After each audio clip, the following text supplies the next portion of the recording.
It was a rainy Thursday morning, the kind of day when the sky looks too heavy to cry, yet it does anyway.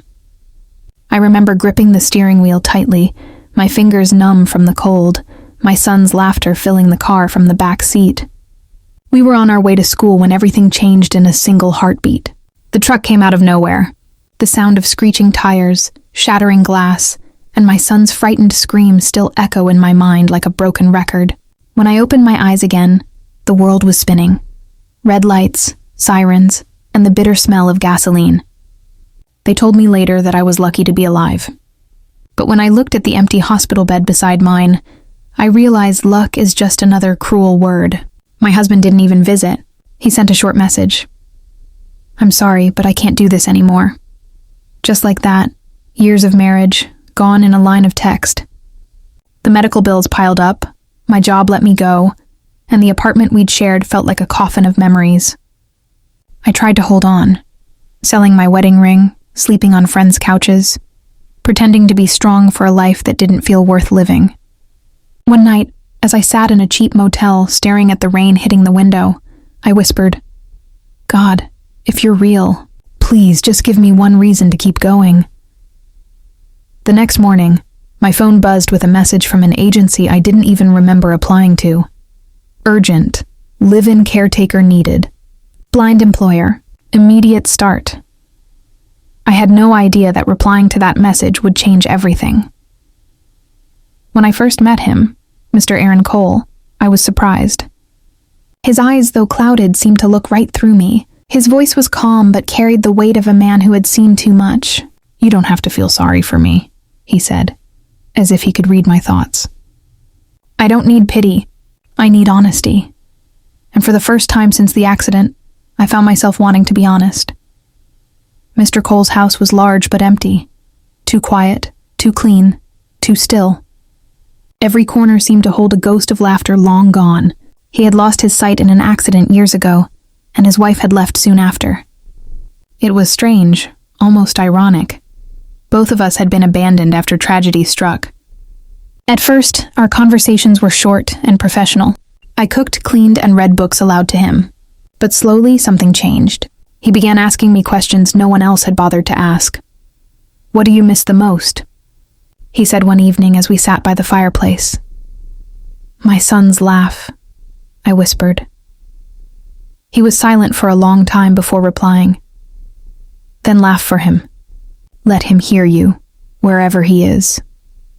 That night, for the first time in months, I cried, not from pain, but from release. Over the next few weeks, his blindness became less of a barrier and more of a bridge. He saw me in ways sighted people never had, not my scars, but my strength.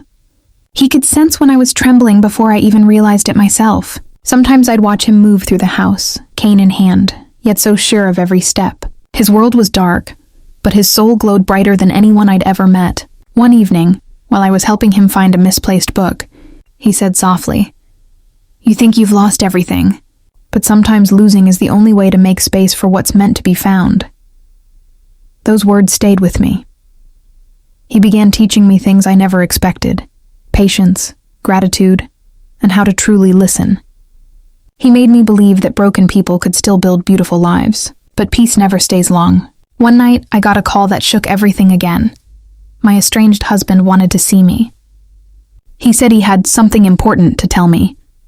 Mr. Cole must have sensed my fear because he simply said, "Whatever happens, remember who you've become. Don't go back to being the woman who waited to be saved." I met my husband at a small cafe downtown.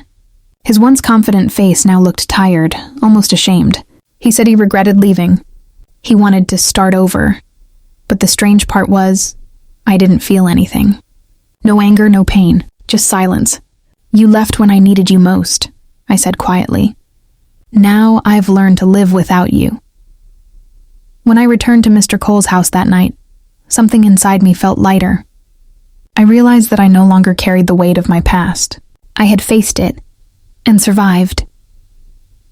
The next morning, I found Mr. Cole sitting by the piano. He was playing softly, beautifully, a melody that seemed to tell my story. "I wrote this for you," he said. It's called After the Rain. Tears filled my eyes as I listened. Every note was a memory, every pause a reminder that healing isn't loud, it's quiet, steady, and patient. Over the months that followed, our bond deepened. It wasn't about romance or pity, it was something purer. Two broken souls finding light in each other's darkness. One day he asked me to describe the sunrise for him. I stood by the window and said, "It's golden soft. Like forgiveness." He smiled. "Then I can see it." For the first time in years, I didn't feel broken. I felt seen. And maybe that's what real healing looks like. Not getting back what you lost, but finding something even more beautiful in its place. Because after the accident, I did lose everything. But through his blindness, my blind boss taught me how to see again.